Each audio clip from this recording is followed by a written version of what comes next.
가 됐어요. 제 스스로. 남들은 몰라도. 제 인생에 계속 오면서 저의 깨끼라고 하는 이 별명은 깨끼 소년, 깨끼 선생님, 깨끼 아저씨, 깨끼 박사님 이렇게 제 인생에 별명으로 왔어요. 근데 이 별명이 브랜드로 제 인생에 확정된 건 2013년도 이제 뽀뽀뽀가 종방이 되고 똑똑 키즈스쿨이라고 하는 육아 영재 프로그램이 있었어요. 거기에서 저에게 이제 그때 저희가 이제 그 생태 유치원을 숨유치원 아이들 치유 목적으로 연구하고 있을 때 어느 분 통해서 저에게 방송 출연 요청이 왔어요. 대본을 써달라, 방송 출연해달라. 제가 그때 이제 저는 평생 동안 준비했다. 나 이 방송 출연을 위해 난 준비했다. 그러면서 조건을 달았죠. 브랜드는 내가 만들겠다.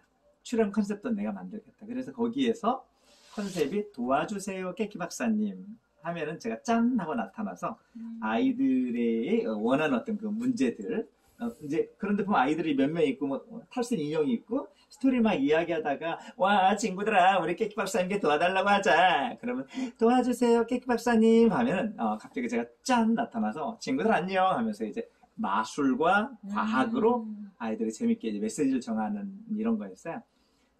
제가 이제 숨유치원을 연구 목적으로 하면서 그때 저를 불렀던 아이들이 제가 원장실에 있으면 도와주세요 깨끼 박사님 하면 제가 쫙 나가서 아이들에게 생태, 과학, 마술 이런 걸로 아이들의 꿈을 심어줬는데요. 이게 이제 제 인생에 사실 이제 제가 오늘 있게까지 한 가장 의미 있는 스토리고요. 그리고 이제 서울에 올라와서 제가 가리봉교회에 거기가 기독교 장로교였는데 제가 시골에서 기장이었기 때문에 거기 와서 제가 만난 또 제 인생에 그 최영철 선생님이라고 지금 서울 오라토리오 합창단이라고요. 지금 이제 30년이 넘은 합창단이에요. 그 선생님이 성가대 지휘였고 이분이 바이올린 하신 분이고 바이올린으로 이제 음악을 하신 분인데 이분하고 함께 서울 오라토리오 합창단이 창단을 하면서 15년 동안 합창단 생활을 했어요. 물론 합창단 생활이라고 하는 게 이게 프로 합창단이 아니고 아마추어였지만 모든 무대는 예술의 전당, 그 다음에 세종문화회관, 국립극장 여기만 섰어요. 그런데 이제 일주일에 2번 가서 연습을 하는 거죠. 그래서 이제 그분이 꾸고 음악적인 재능과 역량으로 꿈을 꾸고 선포했던 그 꿈들을 이루어가는 그분의 대단한 대쪽 같은 성품과 그 어떤 것도 굴하지 않고 파괴력 있는 그분의 에너지를 저는 15년 동안 다 제가 이렇게 다 버거움이 있어서 이제 좀 떨쳐버렸는데 전 중학교 2학년 때 이렇게 굉장히 그 프로이드의 꿈의 분석이라고 하는 심리학 책에 이제 많이 좀 심취해 있었고요.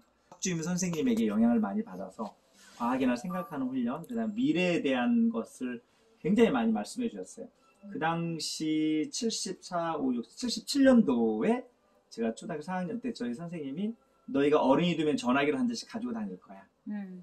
이런 걸 말씀해 주셔서 제가 상상하면서 그때 전우라고 하는 연속극을 보면 무전기 하잖아요. 전 상상했죠. 나중에 저게 좀 작아져서 가지고 다니나 보다. 그리고 나서 딱 12년 후에 시골 촌놈이 서울에 올라와서 저희 고향 선배님이 형님이 제약회사 사장님 기사를 냈는데 야 주문아 너 서울 왔으니까 야 내가 너 구경시켜줄게 하고 그 딱 퇴근시키고 회장님 차를 딱 가져와 옆에 이따만하게 있던 거예요. 그러니까 12년 만에 이제 저는 깜짝 놀랐죠. 그리고 제가 핸드폰을 가지고 다닌 게 94년이에요. 그 후에 6년에 모토로라 막 이따만한 거 제 주변에 핸드폰을 처음 가지고 다녔던 그런 얼리 어답터가 될 수밖에 없었던 게 초등학교 4학년 때 그 선생님이 저에게 미래에 대해서 저는 제가 하는 일들은 교육이나 생태나 어떤 일도 항상 10년을 앞서간다 라고 이야기를 했는데 그분의 영향이었어요. 그 다음에 그래서 제가 과학에 굉장히 좀 이슈가 많았고요. 초등학교 5학년 때 묘기대행진 뭐 다 기억하시죠? 그렇죠. 묘기대행진 보면서 마술에 대한 꿈을 키워서 혼자 독학으로 마술을 했어요. 독학으로 하고 마술이라는 그리고 느낌이 들죠? 촬영할 때 뭐 달걀 위에 올라가서 뭐 물동 지고 그다음에 이만한 저기 돌 같은 거 막 깨고 하잖아요. 저는 1년 동안 골목에서 연습해가지고 제가 이 차도를 초등학교 5학년 때 당수로 제가 깼습니다. 그게 다 과학의 원리예요. 제가 이 말씀 드리는 거는 그만큼 제가 좋아하는 거 제가 상상하고 제가 잘할 수 있는 거는 미친 듯이. 예, 그러니까 중학교 2학년 때는 뭐 개구리 잡아가지고 개구리 이제 뒷다리 껍질 벗겨서 이렇게 거먹고 또 개구리 뒷다리 아빠 저기 자전거 코일 감아가지고 전기로 이제 이 볼트에 따라서 개구리가 어떻게 반응하나 이제 이러한 실험을 하면서 굉장히 이렇게 좀 엉뚱하고 좀 창의적이었어요. 근데 이제 저는 이제 학문 배경은요, 이제 기독교 유아 교육을 했고요. 그리고 이제 공연 예술, 실제 이제 연기 공부도 했고, 그다음에 또 상담을 공부했고, 학부에서는.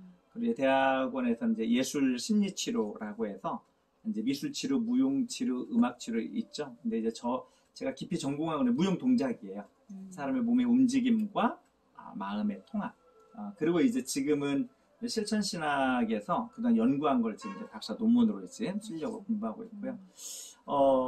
95년도에 저는 서울에 와서 새벽에 이제 우유 배달하고, 낮에 공부하고, 밤에 이제 디자인하면서, 생활을 이제 90년 초반에 했고요. 그리고 이제 기독교 유아교육부터 이제 공부를 계속하면서, 이제 유아과학을 굉장히 연구를 많이 해서, 서울여대 화랑초등학교, 부석초등학교에서 아이들이 이제 과학을 가르치고, 그러면서 이제, 창의적인 어떤 과학, 이런 것으로 강남 도곡동에서 노벨과학실험센터라고 그 당시 과학교육단체 총연합회면은 과교총이라고 일명하는데 과학교육을 연구하고 국가의 부설기관이기 때문에 그분들하고 강남 도곡동에 노벨과학실험센터라고 하는 걸 설립을 할 때 제가 이제 전임 강의를 하면서 이제 과학을 어떻게 재미있게 그런데 거기에 이제 과학은 사실 우리가 실험하는 이런 과학을 넘어서요. 커피에 이제 김이 난다. 그 다음에 여기에다가 예전에 이제 커피를 타고 프리마를 타잖아요. 여기도 과학이 있는 거야. 프리마를 탈 때 여기다 또 연유 같은 걸 탈 때 그게 커피에서 막 반응하는.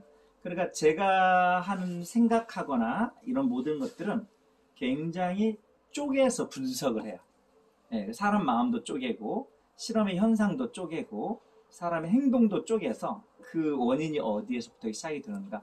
요게 이제 어렸을 때 훈련이 됐어요. 그래서 그때 이제 저희 이제 지금 사단법인 우듬지가 26년째 왔는데 그 시작이 구로종합사회복지관. 네. 그 당시 구로종합사회복지관은 학고방이라고 이야기했고요.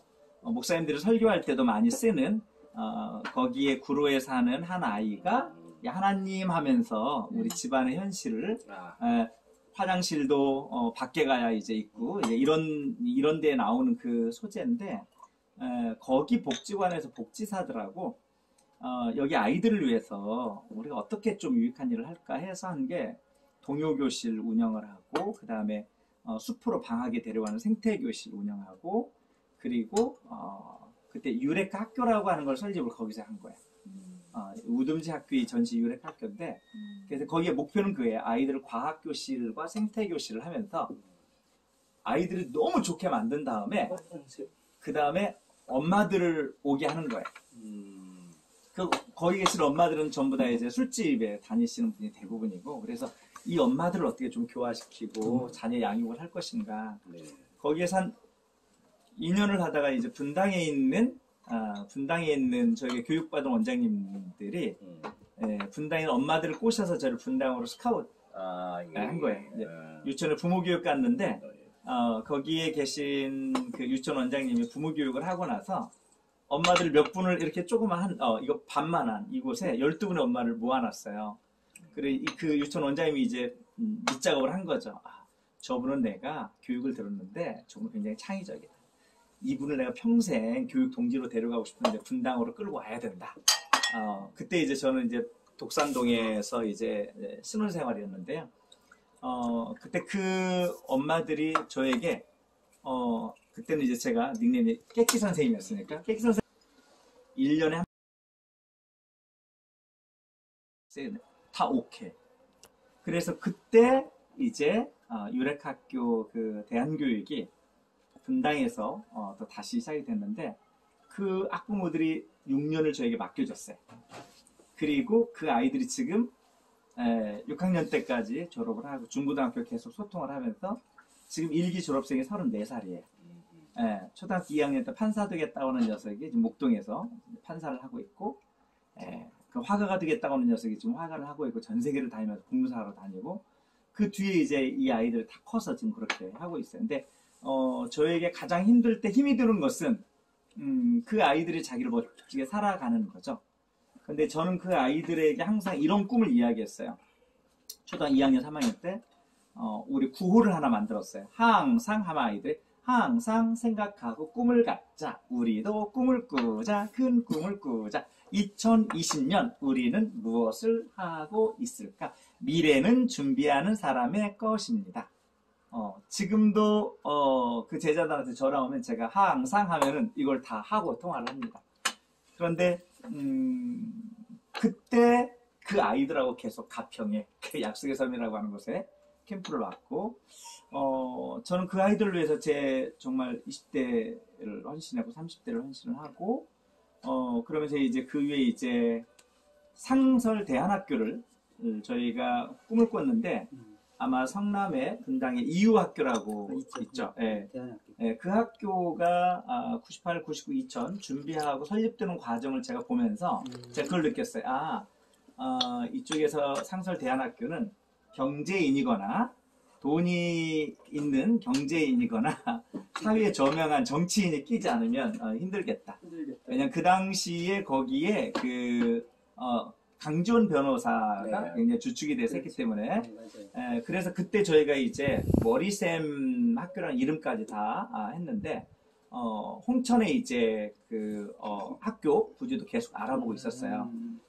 그러다가 결국은 저희가 2005년에 그러니까 우듬지 학교라고 하는 이름으로 유아대안학교를 한 거예요. 그래서 유치원하고 생태교육을 거기에서 시작을 한 거죠. 그래서 2002년, 3년 그때 이제 독일하고 스위스에 쭉 다니면서 지난 정부의 산림청장으로 계셨던 분이 있어요. 충북대 신원섭 박사, 신원섭 교수님.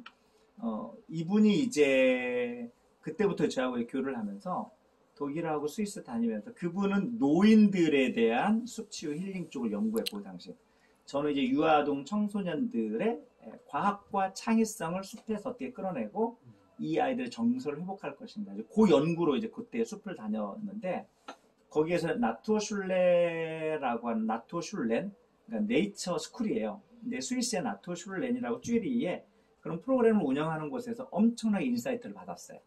그래서 그 브랜드를 그대로 가져와 상표 등록을 하고 나투어슐레라고 하는 상표 등록을 하고 영재 숲유아대안학교와 관인 유치원을 제가 딱 10년 동안 연구를 했어요. 10년 동안 연구하고 2015년까지 연구를 하고, 그리고 지금 이제 숲을 통해서 사람 마음이 어떻게 치유가 되고 또 하나님의 형상을 회복할 것인지에 대한 자연과의 교감을 통한 인간 내면의 전인성 회복 혹은 하나님 형상 회복, 이제 이것으로 지금 이제 논문을 계속 쓰고 있고요.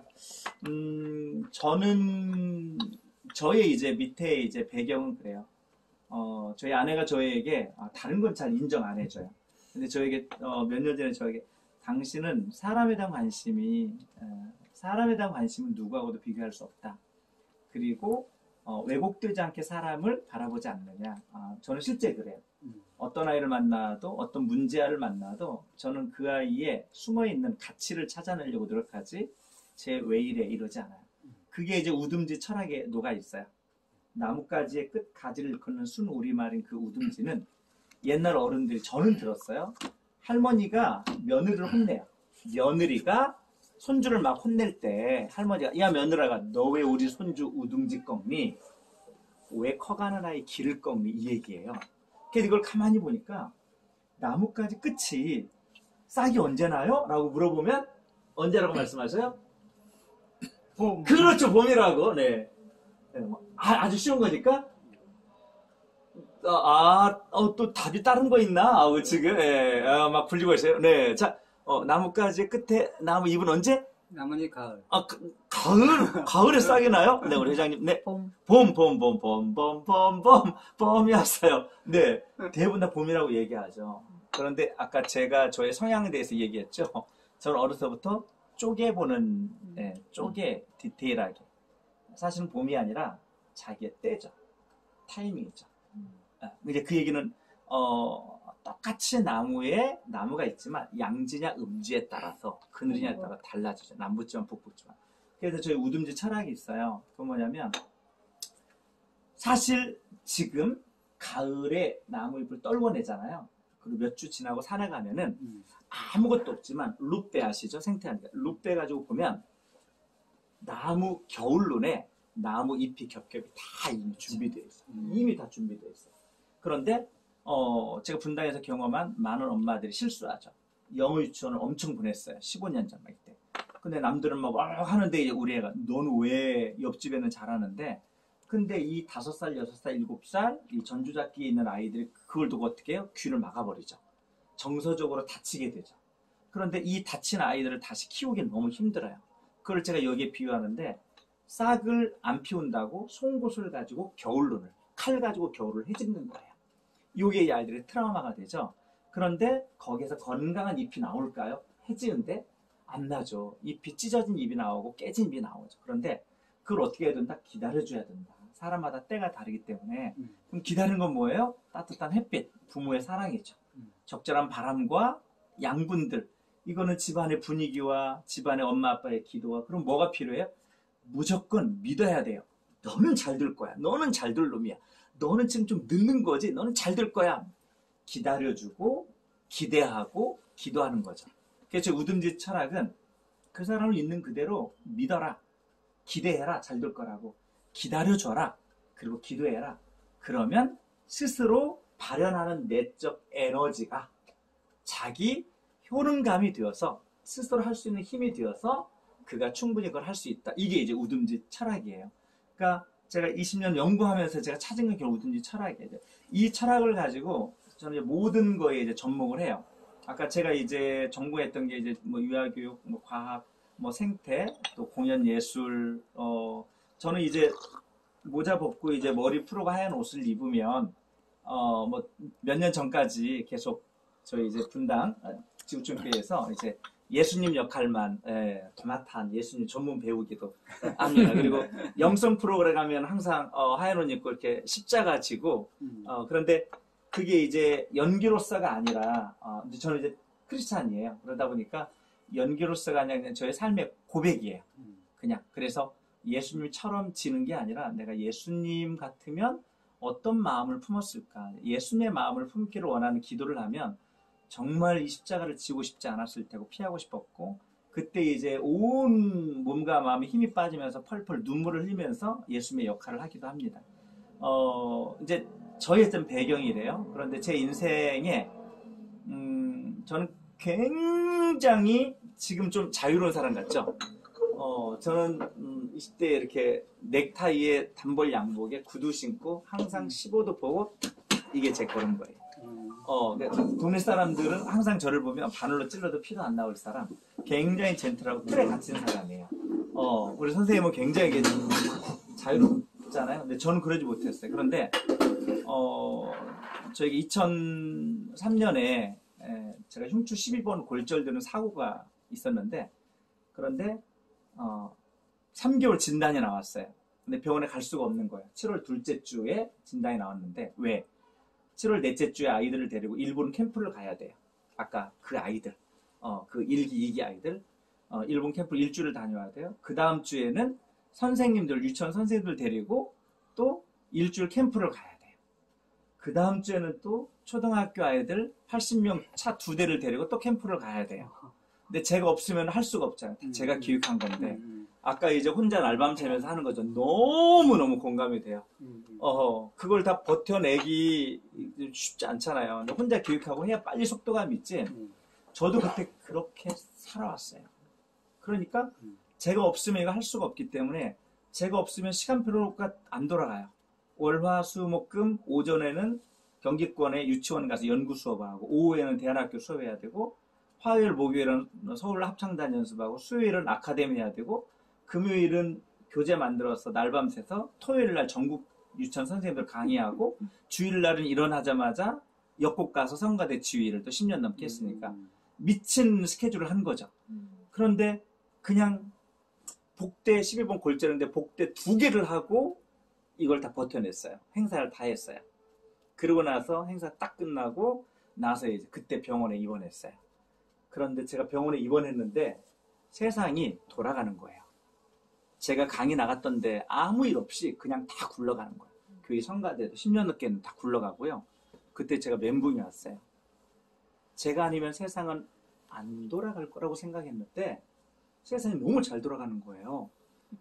그래서 제가 갑자기 멘붕이 딱 오면서 제 정서와 모든 멘탈이 해체가 됐어요. 무슨 의미냐면 제가 저를 통제할 수 없었어요. 그 젠틀했던 제가 아침에 일어나면 그냥 밖에 가서 5층 병실에 5인실에 5층 병실에 한 명 한 명 나가고 나중에 혼자 남더라고요. 그러니까 하나님이 저에게 그런 시간을 주셨는지 모르겠어요. 그런데 제 마음에 저도 모르게 그냥 나가서 저도 모르는 행동을 하는 거예요. 낙엽 갖다 병실에 뿌려놔요. 그걸 왜 그랬어요? 몰라요. 그냥 뿌려놔요. 가을이 되니까 바로 뒤에 불곡산, 거기에 저희 이제 성남에 가면 동국대 한방병원이 있는데, 뒤가 불곡산이 있는데, 위부터 낙엽이 싹 지잖아요. 저도 모르게, 저 어렸을 때부터 굉장히 독실한 크리스찬이거든요. 딱 보면서 공수래, 공수고, 인생 무상, 이게 매일 되뇌지는 거예요. 아무것도 아닌 인생 내가 뭐 하려고 24시간을 그냥 일주일을 그렇게 살았나? 내가 없어도 세상이 돌아가니까 제가 가치가 없어 보이는 거예요. 그렇지 않겠어요? 그리고 나서 옆에 앞에 공동묘지가 있는데 5층에서 내려다보는데 그 공동묘지를 시에서 주차장으로 만들려고 이장을 하는 거예요. 아침마다 무덤 파서 저기 창호지에다가 한지에다가 하고 하얀 소복 입고 재지내고 이걸 매일 아침마다 보는 거예요. 그리고는 그때부터 제가 머리와 수염을 그냥 내버려 뒀어요. 그때부터 사람들이 언제부터 왜 길렀냐고 그러는데 제가 기르지 않고 그냥 전 내버려 뒀어요. 지금도 내버려 둬요. 그리고 나서 이제 어느 정도 회복이 되고 이제 퇴원하고 나와서 이제 교회 이제 성가대는 다시 복귀를 해서 성가대 지휘를 하고 오면서 백운 호수라고 있어요. 백운 호수에 가서 백운 호수에 들렸다가 그쪽으로 이제 차가 오니까 과천으로 해가지고 백운 호수 가서 이렇게 있는데 물론 저는 이제 검정 양복에 이제 넥타이 항상 그랬습니다. 근데 머리를 이제 조금 길러서 조금 이렇게 길러서 이제 머리띠를 이렇게 살짝 하고 수염도 그냥 내버려 뒀을 텐데 저도 모르게 제가 왼발에 구두를 벗어서 그냥 이 상태에서 그냥 신발 던지기를 했어요. 그냥 팍 던졌어요. 구두가 싹 날아가서 그냥 호수에 풍덩 빠지는데 빠지는 소리보다 그걸 던지고 제 왼쪽 발을 땅에 딛는데 그때 저에게 그 신기한 그 경험은 그냥 후련하고 시원함이 제 발에서부터 쫙 마치 땅에서부터 올라오는 기운이 하늘로 쫙 통하는 것 같은 너무 후련한 거예요. 그런데 오른발 구두를 그냥 신고 올 수 없잖아요. 그 저도 모르게 오른쪽 구두도 갖다 집어 던졌어요. 풍덩 딱. 그때 두 발을 디뎠는데 한 발을 디딜 때보다 완전 천지인이 거기서 그냥 느껴지는 거예요. 에너지가 확 하면서 그때 제가 이 멘탈의 해체가 완전 자유를 딱 선포한 거예요. 그때부터 맨발 벗고 다니고 그리고 맨발 벗는데 제가 양복이 안 어울리잖아요. 그러니까 임사동에 자주 출몰하고 계량 한복, 주색 계량 한복을 입고 머리가 어느 정도 이제 길고 수염도 이렇게 길고 그 상태에서 이제 그러니까 산에 갔더니 떼죽나무가 또 저를 불러요. 그래서 그 지팡이 만들고 또 민속 그 트럭이 가니까 또 집신 있잖아요. 원래는 집신이 삼신이에요. 삼신이 이제 제 신이 되고 그러고 다니다 보니까 또 삿갓이 뭐예요? 또 저것도 사서 쓰고 그러니까 유치원하면서 마음의 바람이 이렇게 불면은 그냥 전 나와요.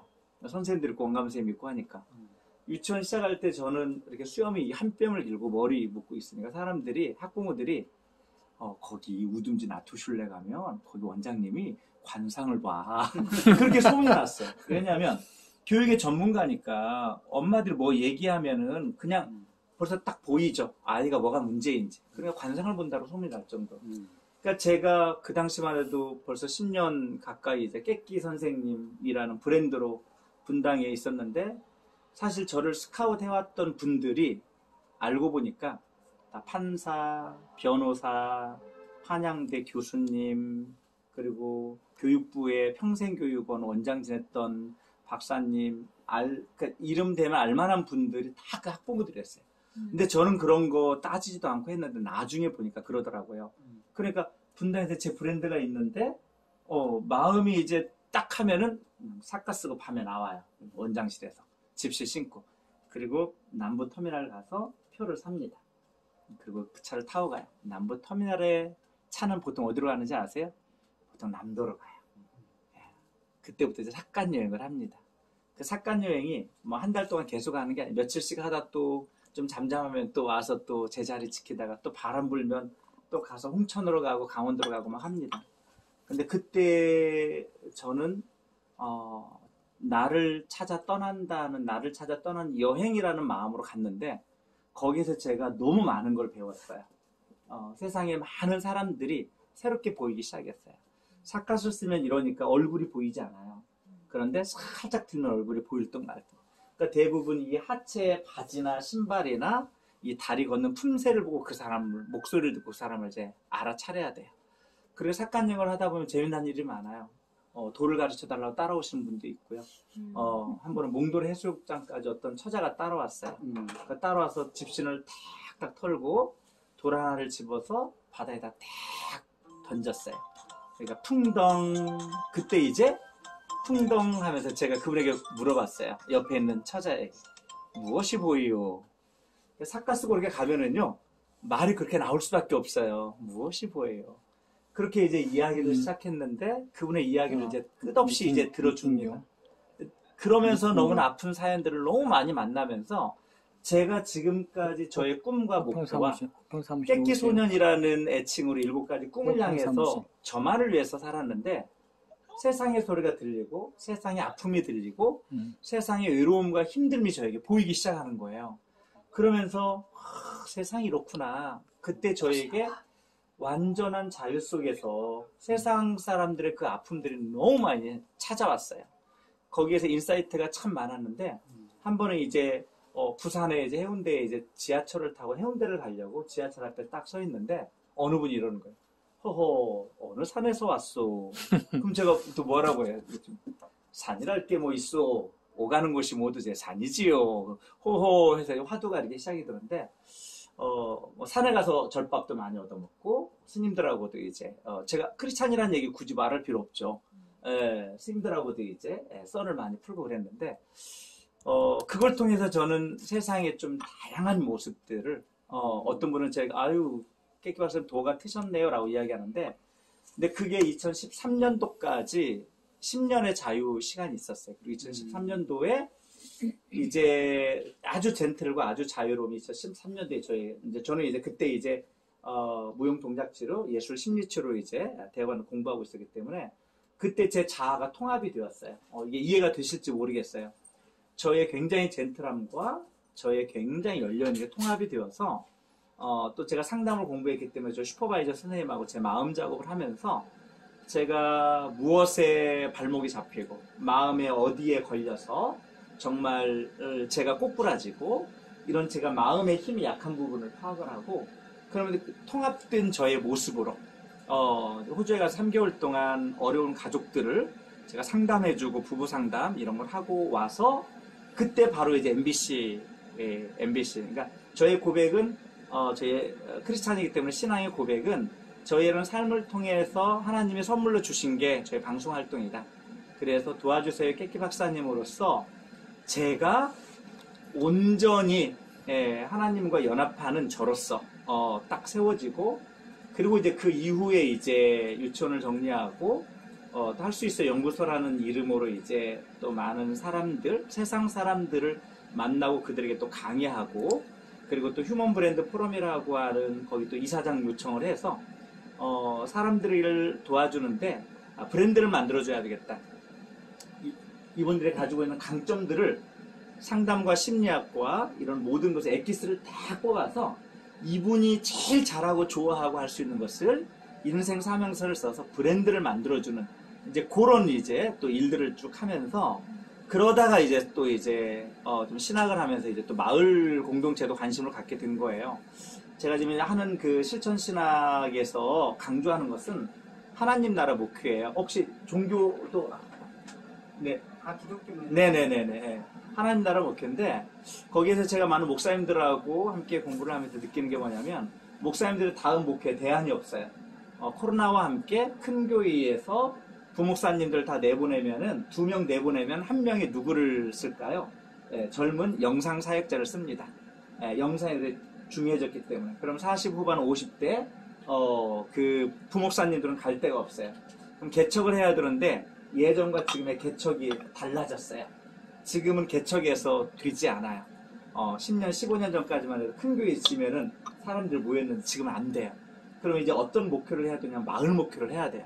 주민과 함께, 지역에 계신 예술가들과 지역의 활동가들과 함께 목사가 아니라 지역 주민으로서 활동하고, 작은 도서관을 만들어서 지역 주민들과 함께 활동하면서 꽃길도 가꾸고 담배꽁초도 줍고 꿈의 학교도 하면서 아이들에게 사랑으로도 교육으로도, 그러면서 이 아이들의 복음도 전하면서 주일날은 그 작은 도서관이, 꿈의 학교 하는 마을 공간이, 이런 작은 마을 공동체를 위한 이런 공간이 주일은 몇 명이 모여서 예배드리면 되는 거죠. 그러니까 교회라고 하는 게 건물이 아니라 사람이다. 그렇다면 이런 곳에서 마을 활동을 하고 예수님이 이 땅에서 보여주신 하나님 나라를, 이제 새로운 목회는 마을과 지역과 어려운 사람들을 찾아가서 돕고, 그분들이 주일날 와서 이 공간에 예배드리면 되는데, 기존의 대한민국의 교회의 패러다임은 어떻게 했냐면 건물로서 교회 만들어 놓고 텅텅 비고 이런 구조였잖아요. 그래서 지금은 이제 저희 분당의 연구소에서는 이제 이런 걸 또 마을 목회에 대한 어떤 그 시뮬레이션, 그래서 작은 도서관도 저희가 설립을 하고, 또 마을 공동체 모임도 만들고, 거기서 꿈의 학교도 하고, 그리고 거기에서 이제 또 여러 목사님들도 모임도 갖고, 지역 엄마들도 이렇게 하고, 그리고 여기 또 남양주에 6년 전부터 저희가 맘 코칭 힐링 독서 포럼이라고 엄마들을 지금 계속 양성해 놓은 엄마들이 있어요.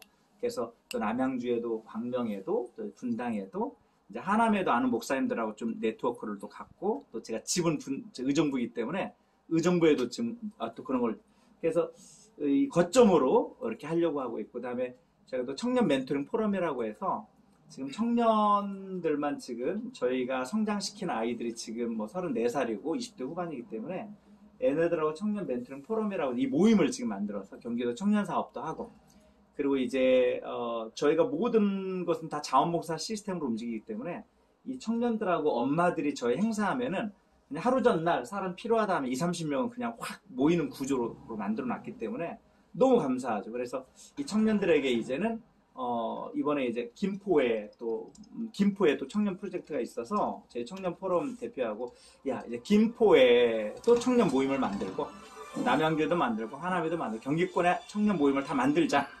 만들어서 이 경기도권에 좋은 크리스찬 문화를 가지고 있는 분들이 많은데, 이분들과 함께 이제 마을과 함께 이 사회에 프로보노 사회적 가치를 실현하는, 이런 사람들이 코로나 때문에 교회가 얼마나 손가락질 받냐. 그래서 사회 속에 기능하고 이 사회를 아름답게, 문화를 아름답게 하면서 그 속에서 사회적 가치와 함께 복음을 전하는 이러한 어떤 청년과 엄마들이 함께 가는 이런 걸 좀 만들어 가자. 지금 이제 이런 그림을 지금 가지고 마을 공동체 활동을 계속 하고 있어요. 그리고 저는 이제 심리 상담가로서 제가 이제 비즈니스는 지금 이제 압구정에서 일주일에 한두 번 이제 상담을 해요. 정기적으로 VIP 상담을. 이제 고민한 박사님이라고, 빅마마 이혜정 선생님 남편, 거기하고 이제 심신의학, 저는 마음, 그분은 이제 의학으로, 심신의학으로 함께 이제 상담과 의학으로 함께 연구를 계속하면서 VIP 상담하고 있고, 그 다음에 이제 일반 사람들을 마음을 치유하기 위해서 감정 코칭이라고 하는, 1대1로 하면 시간이 많이 들잖아요.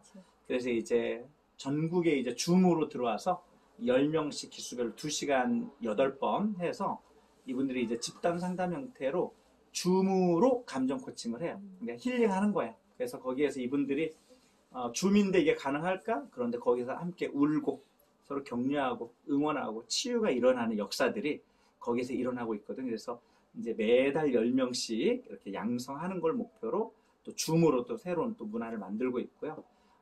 그리고 이제 저는 이제 건가지나 지역아동센터, 뭐 기업이나 뭐 강의를 하면서 이분들의 마음을 세우고 문화를 세우고 이런 일을 했는데, 코로나 때문에 전혀 못 하잖아요. 그래서 지금 이제 줌으로 이런 활동을 하고 있고요. 그리고 저는 이제 아까도 이제 공연 예술 쪽을 하고 이런 기획을 하고 하기 때문에 제가 가지고 있는 컨텐츠가 이제 퍼포먼스는 과학 쇼예요. 아마 좀 생소할 거예요. 사이언스 쇼라고 해서 과학 쇼를 마술하고 접목한 사이언스 매직 쇼라는 게 있어요.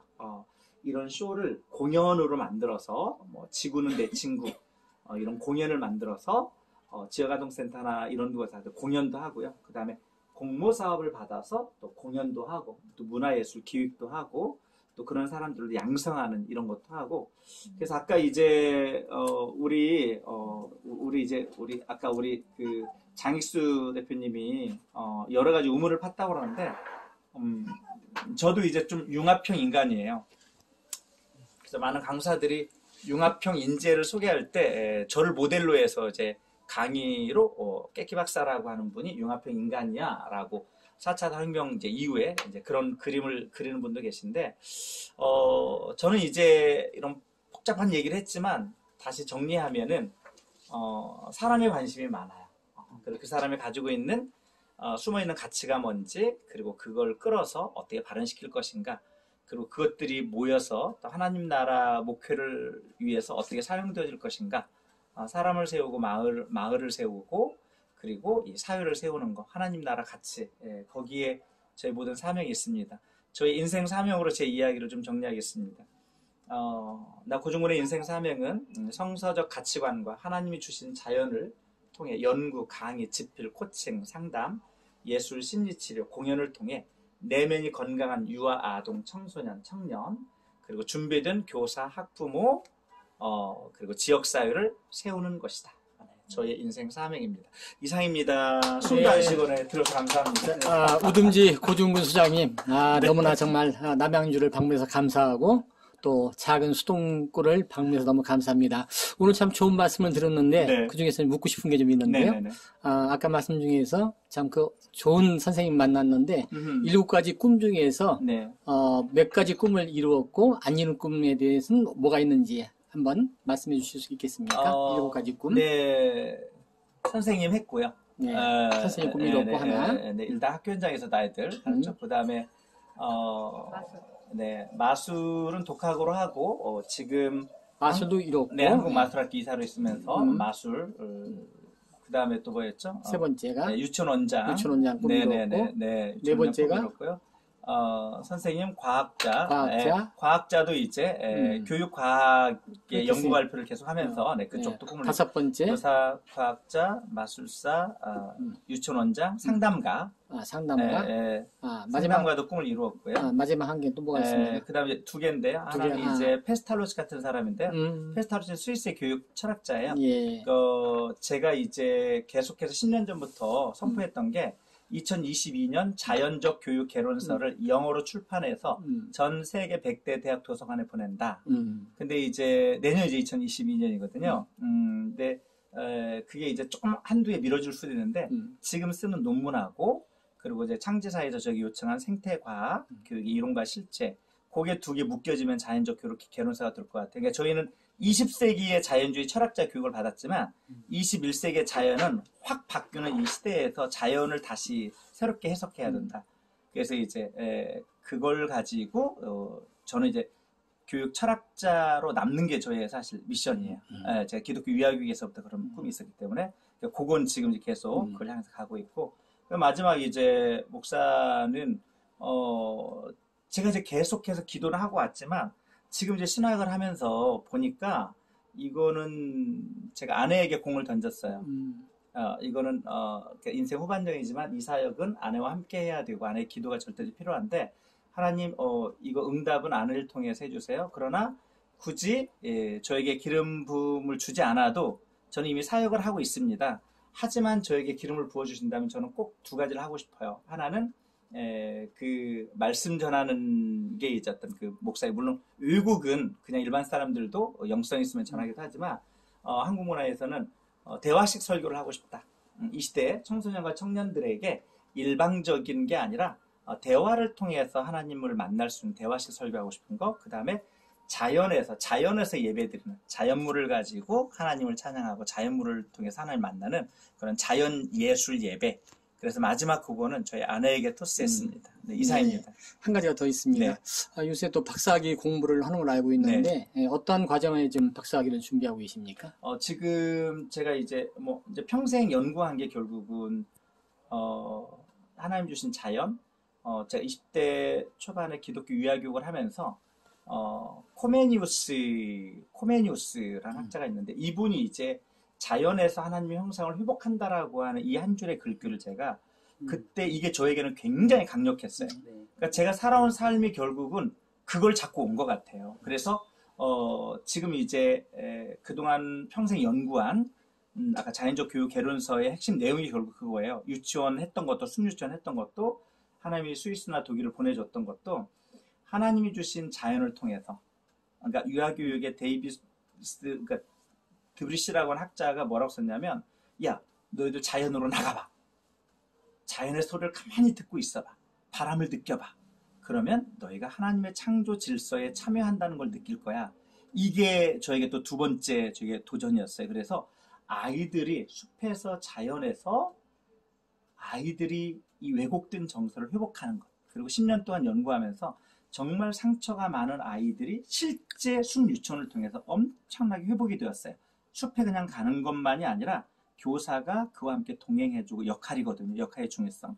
그래서 지금 그 연구한 거를 지금 이제 일반 대학이나 대학원에서는 이걸 봐주는 교수가 없었어요. 그런데 지금 이제 신학교에서 루터 학자인 저희 주임 교수님께서 고수님 이거 제가 함께 하겠습니다 하고 지금 함께 그 교수님께서 열심히 지도해 주고 있습니다. 그 논문을 완성하고 그리고 가능하다면 대한민국의 많은 교회들이 자연과 생태가 하나님이 주신 이 자연이 얼마나 소중한지 그리고 그 속에서 우리가 예배와 실천적 삶으로 자연을 어떻게 소중하게 가꾸고 그 안에서 하나님을 만나게 하는 이 요소들을 어떻게 할 것인지에 대해서 많은 교인들에게 나누고 싶어요. 그리고 이 모든 배경에 오늘 말씀 안 됐으면 낮은 무릎 경청이라고 하는 이야기 들어주는 캠페인 이건 다음 기회에 한번 미루고요. 모든 배경에 사람의 이야기를 들어주고 자연의 이야기를 들어주고 하나님의 이야기를 들어주는 낮은 무릎 경청 그 성육신 들어주기 캠페인이 모든 배경에 있습니다. 질문 감사합니다. 네, 귀한 시간 내줘서 너무 감사합니다.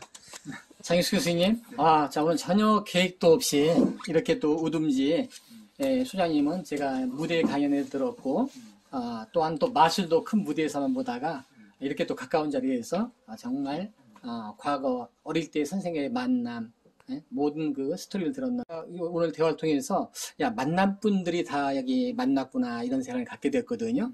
제가 보면서도 아까도 했지만 너무나 유사한 분들이 있구나. 이런 분들이 집단지성이 모인다면 어떤 일도 해나갈 수 있구나 이런 생각을 하게 됐습니다. 자, 오늘 우리 수장님을 이렇게 만나면서 나름대로 느끼는 소감 한 말씀 해주시겠습니까? 네, 제가 보통 사람을 만나면 이야기를 듣는 거 10분 이상 잘 못 듣거든요. 근데 거의 1시간 동안 얘기해도 지루하지 않았고요.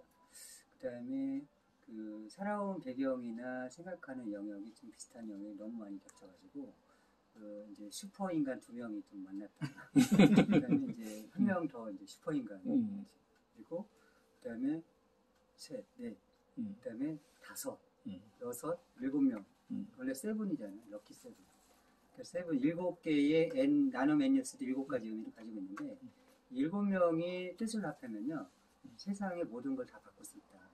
이런 생각 가지고 있거든요. 그리고 제일 중요한 요소인데. 그 아까 목회 관련해서 목사를 하시면 제가 최고의 부흥 교회가 되겠다. 그건 맞습니다. 찬양만 들어도 마찬가지고. 저는 지금 백성대학교에 목회학 상담 쪽 해가지고 목회 상담 박사학위 과정을 지금 진행을 하고 있거든요. 네, 아멘. 그래서 이게 또 나중에 목사 3명이 모이는 게 아닌가. 삼각 트라이앵글로. 근데 3명이서 공동 목회를 한다. 그러면 문화예술 영역의 공연, 그 다음에 생태 관련해가지고 자연치유학교와 그 다음에 청소년들 뭐 하는 어떤 그런 영역. 저 같은 경우는 약간 이제 통합적인 어떤 형태의 어떤 거. 하면 세 명이서 돌아가면서 말빨이 좀 있으니까, 그러니까 이제 부모님들, 교인들 막 휘어 잡으면서 어디 이렇게 정말 좋은 길로 이렇게 이끌어갈 수 있겠다. 그래서 공동 목회는 사실 그런 의미에서 좋은 것 같아요. 가령 이제 제가 시간이 없을 때 당신이 설교하세요 하면 끝나는 거죠. 그리고 이제 저는 회의로 날라버리고. 그래서 저는 이제 꿈이 국내에 머무르는 건 아니에요. 이제 모잠비크 한번 갔다 오고 나서는 거기 옷이 저한테 꼭 맞더라고요. 그래서 아프리카 쪽에 나중에 여생을 좀 보낼 생각하고 지금 가고 있거든요. 근데 만약에 만들어 놓지도 않고 그냥 가면 그러면 이제 아나니만 못하니까 대충은 다 만들고 완성이 시킨 다음에 제가 없어도 굴러가는 시스템 이게 눈에 보이면 이제 저는 떠나고 싶은 생각이고요. 그게 한 10년이 걸릴지 20년이 걸릴지 모르겠지만 어느 순간 그 시간이 올 것 같습니다. 그래서 만남 자체가 굉장히 어메이징한 일이다. 아멘. 그리고 그래서 저한테 이렇게 부탁하고 싶은 건 어메이징 그레이스 신이 좀 가서 부탁드리고 싶어요. 어메이징 그레이스. 자, 자 우리 신희준 토크싱어 우리 회장님. 자 오늘 참 귀한 그 시간이었습니다. 오늘 좀 이렇게 수장님 말씀을 들으면서 한 말씀 해주시고 또 노래 한 곡 듣는 시간을 갖도록 하겠습니다. 아멘. 항상 그런 생각을 해요. 지금 일어나고 있는 일은 나한테 과연 어떠한 걸 깨우치기 위해서인가. 그때 저희 아까 말씀드리면서 제가 이렇게 상당 부분 제가 같이 이렇게 경험해온 똑같은 거의 흡사한 그런 과정이 이렇게 저도 많이 옛날 그 생활이 많이 떠올랐어요. 그런 모습도 떠올랐어요. 아무튼 뭐 그리고 저도 마찬가지입니다. 그 아이를 볼 때 어떤 사람을 볼 때 그 사람 안에 내재되어 있는 재능을 발견하려고 하고 또 그 재능을 끄집어내줘서 세상에 빛을 발하게 해주는 그런 일을 하고 싶은 아멘. 매우 공통된 그 생각들이 많네요. 그래서 오늘 이렇게 또 만날 수밖에 없는 게 뭐 인연이 그냥 어떤 필연인 것 같아요. 그래서 참 좋고 이런 걸 생각하면 뭐 이렇게 우리 장 교수님이 그러신 점은 다 그냥 이렇게 어메이징한 그런 순간순간인 것 같아요. 그리고 매 순간순간이 그냥 어메이징 그레이스입니다. 어메이징 그러면서 그레이스. 한 곡 듣도록 하겠습니다. 아멘.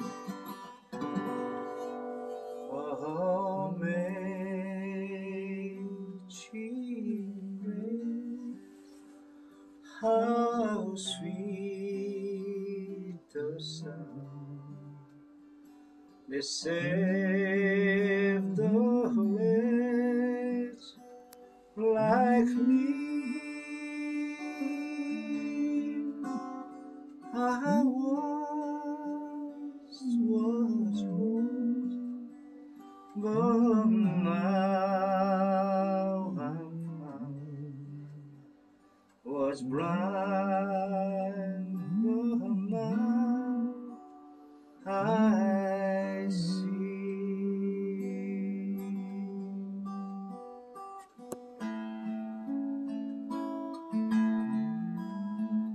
Tis grace that taught my heart to feel, and grace my fear relieve.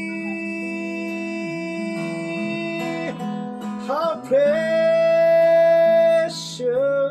thee that grace appeared, the hour I first believed.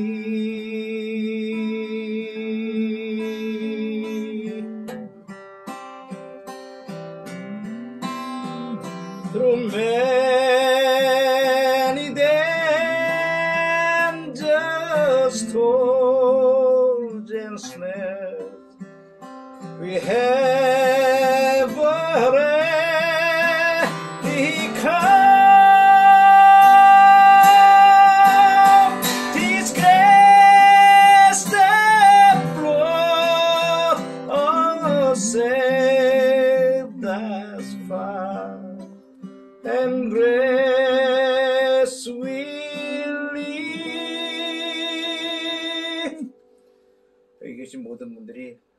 지금 갖고 있는 꿈과 또 이런 철학 다 이루어지기를 믿고 아멘. 또 간절히 기원합니다. 아멘. Lead the soul.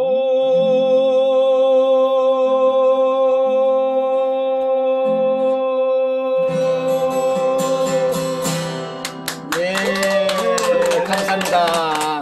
자, 오늘 행복한 동행 우리 예, 같이 해서 너무 감사하고 예. 자, 전혀 오늘 계획도 없이 이렇게 또 제가 녹화를 하게 되었습니다. 저도 마지막 한마디 드리고서 마치도록 하겠습니다. 한 분 더 남았습니다. 누가 있습니까? 더 있습니까? 예. 자, 그러면 우리 이상열 이사장님 본인 소개 좀 간단하게 해주시고 오늘 또 같이 했던 시간들 좀 한 말씀 해주시기 바랍니다.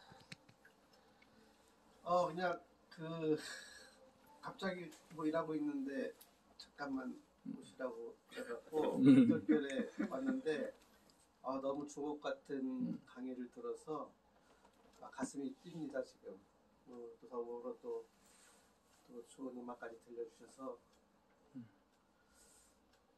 저 진짜 듣는 내내요 되게 막 이렇게 막 소름 끼치고 하신 말씀 한 말씀이 제가 꿈꿔하고 그렸던 그런 세상을 읽어가고 계신 분이구나 참 너무 감명 깊게 들었습니다. 그리고 참 그런 측면에서는 내가 살아온 인생은 어쩌면 되게 더 초라한 것 같다 이런 생각도 좀 했고요. 근데 또 한편으로 드는 생각은 저런 분들이 저런 일을 하는데 우리 사회가 우리 또 정치권이 그런 뒷받침들을 잘 한다면 그 뜻이 더 멋지게 펼쳐지고 또 빨리 완성될 수 있지 않을까 이런 저 역시도 늘 한국 교회가 그 예수님이 갖고 계신 그런 헌신과 희생 이런 것들을 오히려 볼모로 좀 안 좋은 모습으로 좀 장사하고 있다 뭐 이런 어떤 아주 비관적인 어떤 그런 한국 교회의 모습을 갖고 있는데 철저하게 개교회주의, 개인주의, 우리만 잘 되면 된다, 우리 교회만 잘 되면 된다. 어떤 이런 어떤 그 참 안타까운 그런 개독이라는 비판을 들으면서 비난을 받고 있는 한국교단에 대해서 또 다른 그 희망을 제가 좀 보고 있어요. 그래서 좀 많이 변화하고 개혁됐으면 좋겠다는 그런 바람도 있고 저 역시도 그런 뜻이 있으신 분들이라면 함께 힘을 모아서 어떻게든지 좀 도와드리고 함께 했으면 좋겠다 이런 마음을 가졌습니다. 아멘. 예, 감사합니다. 예. 정말 다들 귀한 시간들 너무 감사합니다. 저도 잠깐 소개를 해드리겠습니다. 짧게. 예, 저는 사진과 제가 이렇게 뭐 간단하게 할까요? 네네네네. 저는 사진과 여행을 통해서 꿈과 행복을 나눠드리는 지구별 여행자 포토트라피스트 찰리 인사드립니다. 와우. 정말 너무 기뻐요. 우리 수장님을 또 만나게 되었고 또 오늘이 또 만나야 될 사람들이 만났구나 이런 생각을 갖게 되었고 또 수장님 말씀 중에서도 이제 어떤 말공들을 통해서 전도하는 그런 부분들도 많이 공감을 갖고 있고 같은 생각을 갖고 있습니다. 저는 이제 기쁜 소식만 좀 전하게 되면 어저께 갑자기 메시지가 왔어요. 예, 아프리카에서 우물이 다 완공이 됐고 또 펌프까지 다 해서 사진이 왔습니다. 다 정리해야 되는데 근데 갑자기 뭐야 어저께가 뭐였죠? 설날. 야 설명에 또 하나님이 또 선물 주셨네. 왜냐하면 코로나로 작년에 내가 아프리카 가서 4개월 몇 개월 정도와 5개월 굴 계획을 가졌는데 결국은 가지 못했거든요. 또 무슨 거기에도 이유가 있겠구나 를 갖고 있었거든요. 근데 많은 우여곡절 끝에 할 수 있는 상황이 안 됐어요.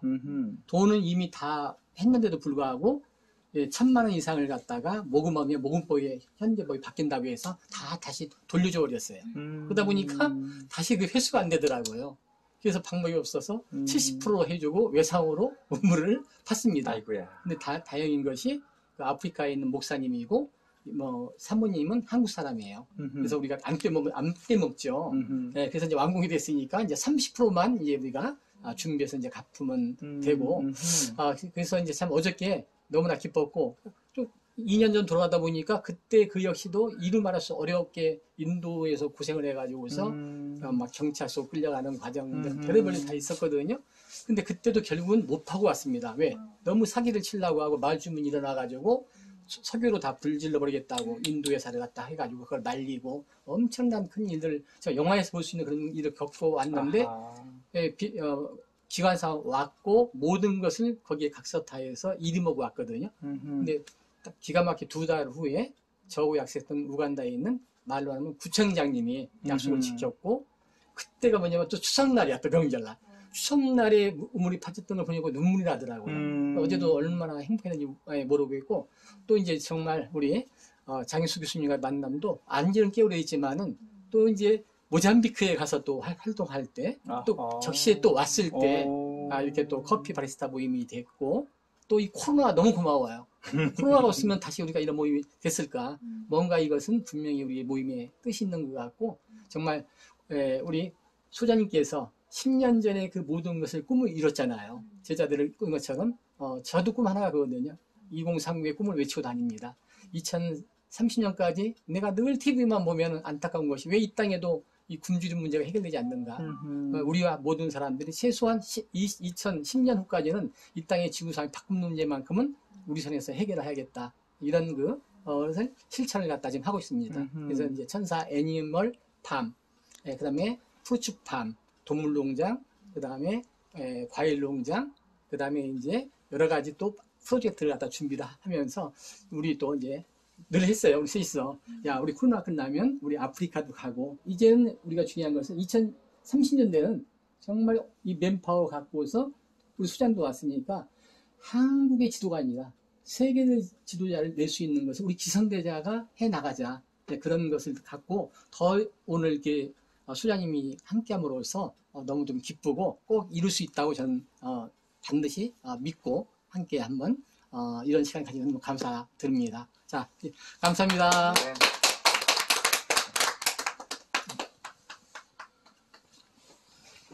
이로써 그 4번째 공동목회 목사님이 나타나셨습니다.